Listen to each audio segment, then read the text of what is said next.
So I had to leave before I was finished because my wife's water just broke. What's going on? So today we're looking at a Shenandoah 315 model Firelake, and it is not firing up. So I did check with the customer, and they said that the oil filters have been changed recently, the in-tank, inline filter, all of it, and that they tested to make sure that they were getting oil up top, but it doesn't seem to be getting through the block, and it won't fire. So it is on reset, and we're gonna hit that reset, see what it does, look at our gauges, turn it on. We have very high oil pressure, 9. Our air's a little low.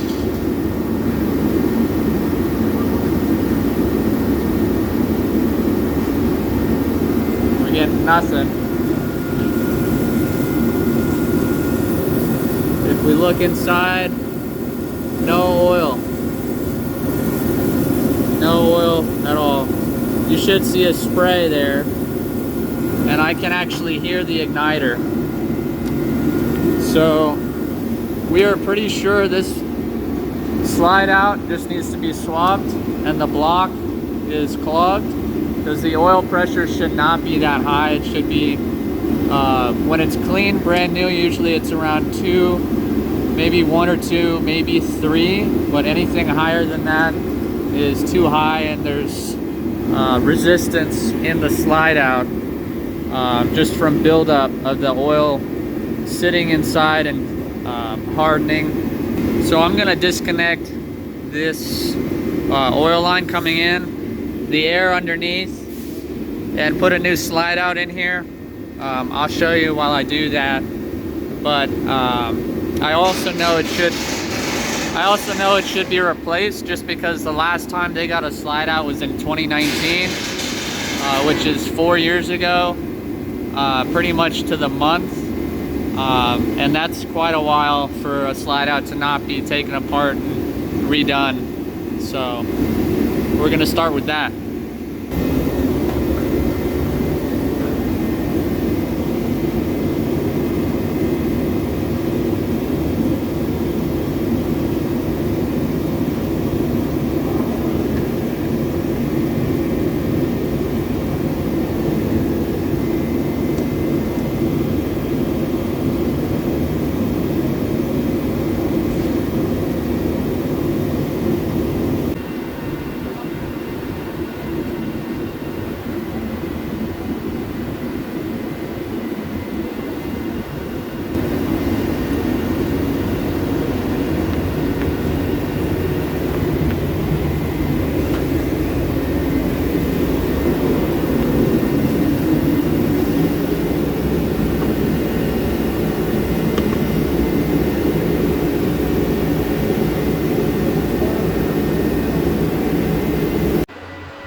Is there a vise somewhere? Yeah, over there I could use. Thanks.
So I just swung this door open to look at the electrodes and the retention head and see how it's looking.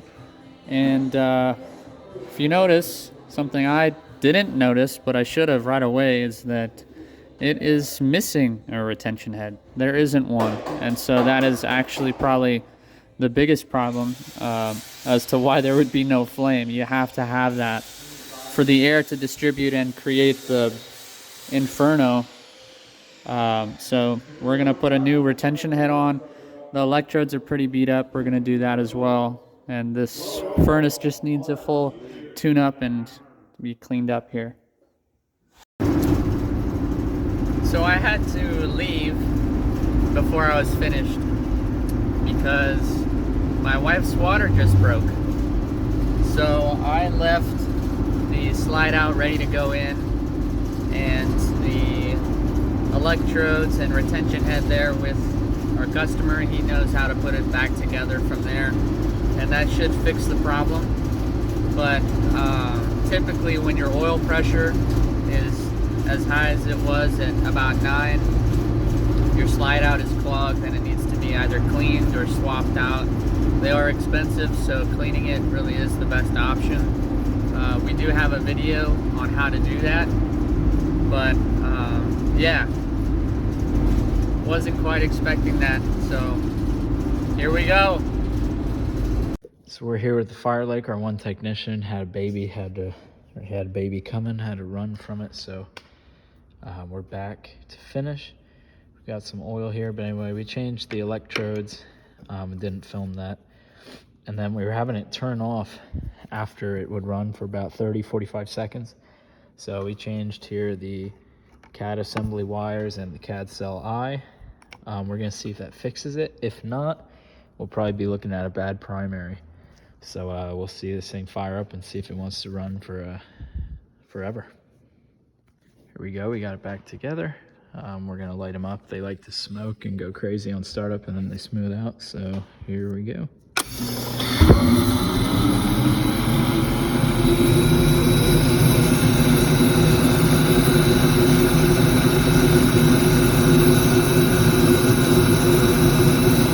Pretty big flame, looks good. I'm gonna stay with it and see if it shuts off after a while. If it does, we're probably looking at a bad primary. If it stays on, most likely be good to go.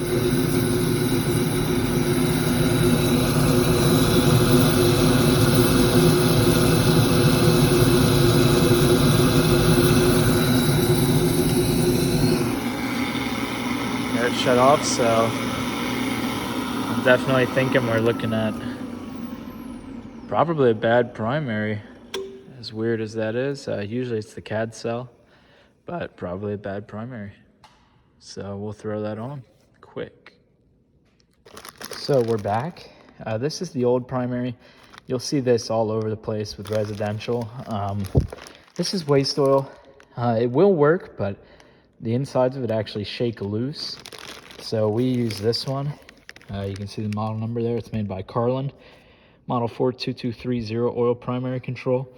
And these are actually made that with all the shaking that goes on and all that with waste oil, that they handle it a lot better.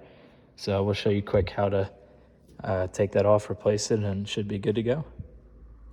So we're gonna take our flathead here. Do apologize if it sounds like I'm out of breath. I think I have a cold, so it's a little bit hard to breathe. And it's gonna be hard to get this camera angle because I'm alone here. But anyway, I'm gonna take these out. I'm gonna put that in with the new one. Put our thermostat wire over here. Get out of the way. And pull this open. Okay, so here, with your primary, you have a black, a white, and an orange. If you've watched any of our videos, you know black, constant power. Orange is gonna be your orange leg or your run leg. That's when it gets a call for heat and wants to run. The orange gives the power to every component pretty much. And the white is your neutral. Now, if you're doing this at home or at your shop, you definitely want to pay attention to what wires you're doing. Here I know how to wire it, but even easier than that, the wires are the correct colors on the other sides. For the most part, this one's not quite right, but black, white, and orange here. so you know which go to which. Had me worried for a second, that one was red. So pull him out. We have our black, white, and orange here. And we'll grab our new one and throw him on. Now the thing to note with the new one that we use is it comes without the wires on it, as you can see. You have to put the flags or the spade connectors on there. So if you do get this type of primary, your L2s or your neutrals, you can use any of them. Your blue igniter, you actually don't use on a waste oil in this case. Your orange is your orange, your motor, your run, and your black limited in L1 is your main power. So I'm gonna skip this part quick. I'm not gonna record it. But anyway, yeah, you just put your black on black, orange on orange, and white on one of the L2s. One thing to note here, I did actually put the blue on, but then I cut it just so that terminal isn't live. You wouldn't have to, but just something we do to make it a little more safe, a little better.